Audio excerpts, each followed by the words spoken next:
The call came just as the first snow started to fall. "You're not welcome at Christmas until you apologize to your Aunt Amanda," my mother said. Her tone was clipped, measured, like a judge delivering a sentence. In the background I heard laughter, the low, smug chuckle of my Uncle Paul. "She'll cave," he said. "She always does." What they didn't know, what none of them had ever bothered to see, was that for 6 straight years, I had been their secret Santa. Not the merry kind with reindeer and jingling bells, but the type who bled her bank account dry to keep everyone else smiling. Tens of thousands of dollars that turned into beautifully wrapped boxes under their tree, all labeled from family, as if the magic had simply materialized out of holiday air. This year, when they gathered expecting miracles, they'd unwrap nothing but silence, and the truth that would ruin their perfect little celebration forever. If you've ever been the family ATM while listening to those same people whisper about you behind your back, then you already understand. Tap that imaginary like in your mind, because this isn't a story about generosity. It's a story about awakening, about the moment a doormat decides she's done being stepped on. My name is Eva, and for 6 years I was my family's silent benefactor, their invisible Christmas miracle. At 26, fresh in my career as a financial analyst, I was making what I then thought was real money. After years of bargain meals and thrift store jackets, I could finally afford a little comfort.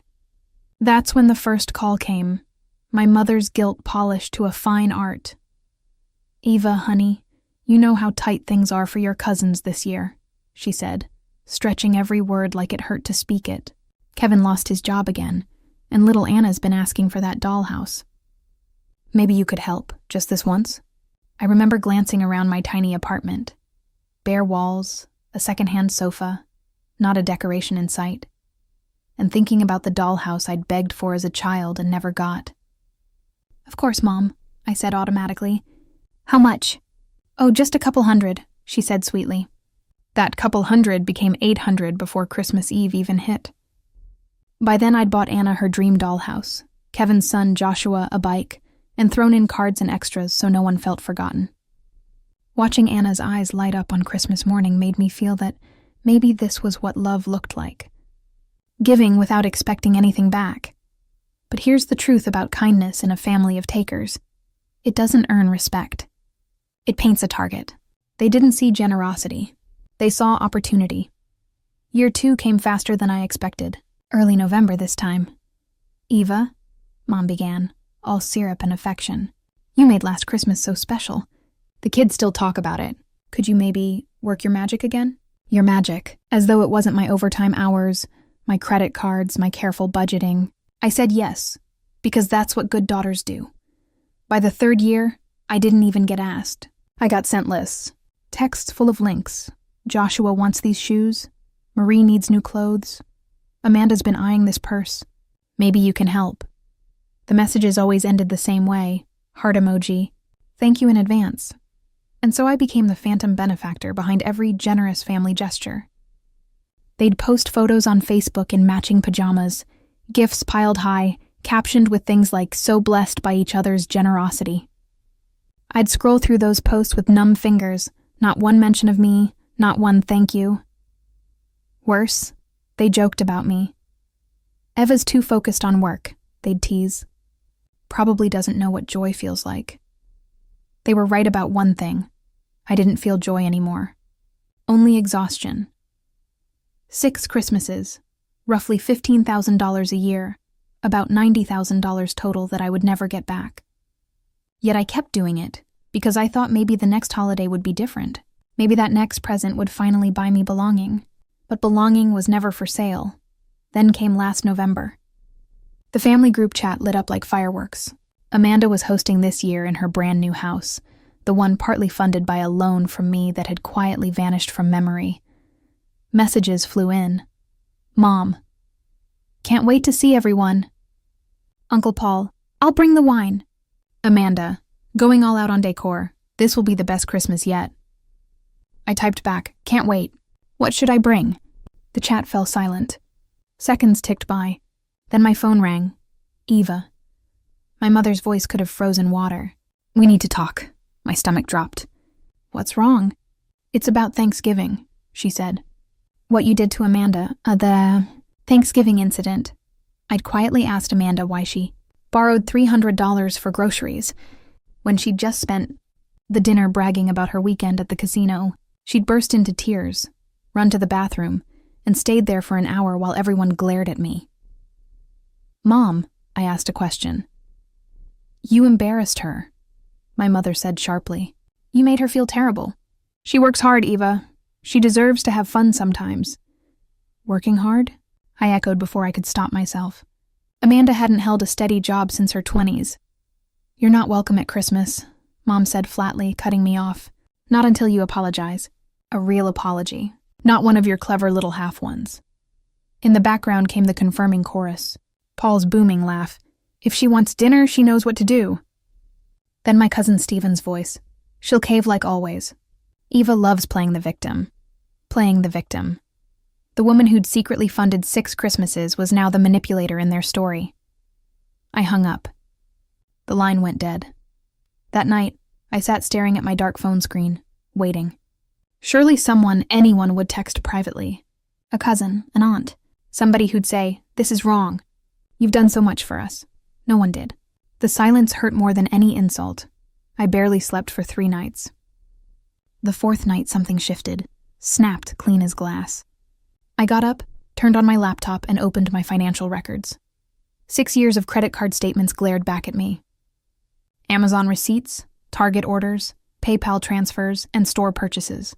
All neat rows of evidence. I started crunching numbers. $67,432. That was the sum total of what I'd spent making their lives easier. Enough to buy a car. Enough to buy self-respect several times over. And so I printed every receipt. Every single one. Page after page until the stack rose like a monument to my own foolishness. Then I hatched my plan. Precise, ruthless, and perfectly fair. Because these people didn't just enjoy my generosity. They expected it. They'd already placed their Christmas orders through me without realizing it. Joshua's new PlayStation, Anna's professional art set, Marie's designer boots, Kevin's power tools, Amanda's diamond earrings, Paul's top-shelf whiskey. Well, guess whose name was on every purchase confirmation? Mine. Guess who also had the ability to cancel every single one? Me, and that's exactly what I did. One click at a time. PlayStation. Canceled. Art set. Canceled. Designer boots. Canceled. Jewelry. Canceled. Whiskey. Gone. In their place would be gas station candy, clearance sweaters and dull smiles. But revenge is only satisfying if it tells the truth, so I took it a step further. Every photo of them holding gifts I'd bought, every text asking for a favor, every gushing Facebook post bragging about family generosity, I collected it all into a single digital folder. I titled it The Real Secret Santa. By the time I finished organizing, the clock read 3:42 a.m., and for the first time in years, I felt calm. Not angry, not bitter, just certain 12 days before Christmas. 12 days for the dominoes to start falling. I closed my laptop, leaned back, and smiled to myself. Let them plan the best Christmas ever. Let them toast to family love and generosity. This time, Santa was real, and she was done. Christmas Eve arrived with the sound of my phone buzzing nonstop. Photos poured in. The glowing tree, the feast, the family crowded together in those same matching pajamas I'd bought 2 years earlier. Laughter. Perfection. I wasn't there. But neither were their gifts, and on Christmas morning, when the paper flew and the boxes stood empty, that silence I'd been fed for years finally came back to them. Cold. Echoing. Sharp. I made myself a cup of coffee, sat by my own little tree, and waited. I knew it wouldn't take long. A.M. The first text from Clara.Eva. Did you order Joshua's PlayStation? It never arrived. Fine, Amanda, the jewelry I ordered isn't here either. Did you use a different delivery service? I almost laughed. They still thought their gifts came from each other. A.M. Kevin. Half our gifts are missing. This is a disaster. Then silence. I could picture them around that tree, staring at a handful of cheap presents, trying to figure out where Christmas had gone. and my phone rang. Clara, of course, Eva. Her voice cracked with panic. Something's wrong. All the good gifts are missing. Did you do something? I don't know what you mean, Mom. I wasn't invited. Remember? Don't play games with me. If you canceled orders out of spite, what orders? I asked innocently. The ones you placed? The ones Amanda placed? I'm confused about why you're calling me about your missing gifts. The silence stretched long enough for me to hear crying children in the background. Ava, please, the kids are upset. We can work this out, can we? Because last I checked, I wasn't welcome until I apologized to Amanda. Have the rules changed? Click. I hung up. The messages came in floods after that. Anger, confusion, bargaining, denial, but not one apology, not one acknowledgement of what they'd done. That evening, I sent one message to the family group chat. A photo of my computer screen showing 6 years of receipts, purchases, and financial records, all organized, all highlighted, all undeniably mine. The caption read, "Merry Christmas from your Secret Santa. Hope you enjoyed 6 years of my generosity. Unfortunately, Santa has retired permanently." Then I left the group chat. The next few days brought a parade of responses. Anger from Amanda, guilt trips from Clara, attempted manipulation from Paul, and surprisingly understanding from some of the younger cousins who'd started putting the pieces together. Anna, now 16, texted me privately. "I remember you always asking what he wanted for Christmas. It was you, wasn't it? All those years." "Yes, sweetheart, it was me. I'm sorry they treated you like that. Thank you for everything." That message made me cry harder than anything else in this whole mess because it reminded me why I'd started giving in the first place. Love, not obligation. A week later, Clara showed up at my apartment. She looked older, tired. "Eva, we need to talk, do we? You can't just abandon the family. We're your family. Family doesn't ban someone for telling the truth.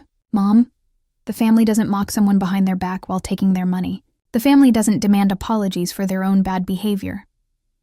She was quiet for a long time. "Then we didn't know it was you. You didn't ask. For 6 years, you didn't ask who was making Christmas magical. You just took credit and kept your hands out for more. What do you want from us, Eva?" "Nothing," I said, and meant it. "I want absolutely nothing from any of you anymore." She left without another word. This past Christmas was my first in 7 years spent on my own terms. I bought myself gifts. I decorated my apartment with lights that made me happy. I invited friends who actually wanted my company, not my checkbook. For the first time in years, I laughed on Christmas morning. Real laughter, not the fake smile I'd worn to family gatherings. I don't regret what I did. I don't regret exposing the truth, and I'll never regret putting myself first. Because here's what I learned. Love without respect isn't love. It's exploitation wrapped in holiday ribbon. Sometimes the greatest gift you can give yourself is freedom. From manipulation, from obligation, from people who mistake your kindness for stupidity. Have you ever been to the family ATM? Have you ever been banned from events you secretly funded? Drop your story in the comments. Trust me, you're not alone in this. If this story reminded you that respect is worth more than fake family peace, hit that like button. Subscribe for more stories of justice, boundaries, and people who finally said enough. Because sometimes the best revenge is simply refusing to be used anymore. Remember, you are not required to set yourself on fire to keep others warm, especially when they're the ones holding the matches.